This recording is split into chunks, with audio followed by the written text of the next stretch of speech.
हालात खराब हों और फिर भी बड़े सपने देखें तो क्या पूरे होते हैं। एक बार की बात है, एक बच्चा सरकारी स्कूल में पढ़ाई किया करता था और जो उसके पापा थे वह एक अमीर सेठ के यहाँ नौकर थे। और बच्चा अपने पापा के साथ कभी कभी जाया करता था। वह देखता था कि पापा क्या काम करते हैं।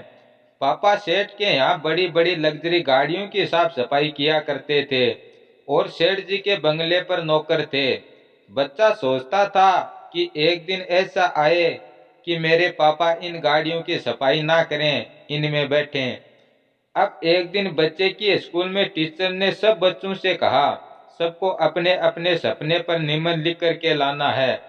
अब सब बच्चों ने लिखा और इस बच्चे ने भी लिखा और अगले दिन सब बच्चों ने अपनी अपनी कॉपी टीचर को दे दी। अब टीचर ने जब रिजल्ट अनाउंस किया तो सब बच्चों को पास किया, बढ़िया नंबर दिए, लेकिन इस बच्चे को फेल कर दिया। अब बच्चे को कुछ समझ में नहीं आया कि हुआ क्या, तो गया टीचर के पास और पूछा कि सर मुझसे क्या गलती हुई है कि आपने मुझे फेल कर दिया। अब टीचर बोले, मैंने कहा था आप अपने सपने लिखो जो पूरा कर सको। तुमने क्या लिखा है, मेरे पास बड़ी बड़ी लग्जरी गाड़ियां होंगी, बहुत बड़ा बंगला होगा। तुमने तुम्हारी हालत देखी है।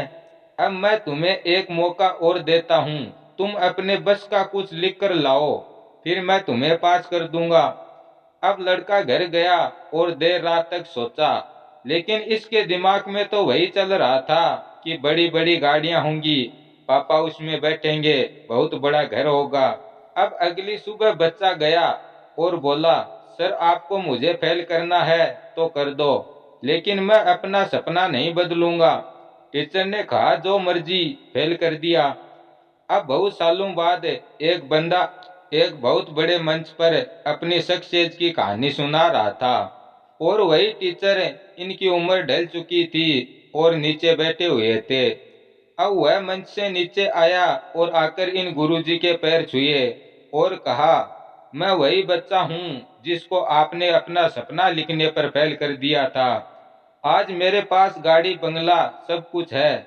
इस कहानी से हमें यह सीख मिलती है कि जिंदगी में कुछ भी इम्पॉसिबल नहीं है, इसलिए बड़े सपने देखिए और उन्हें पूरा कीजिए।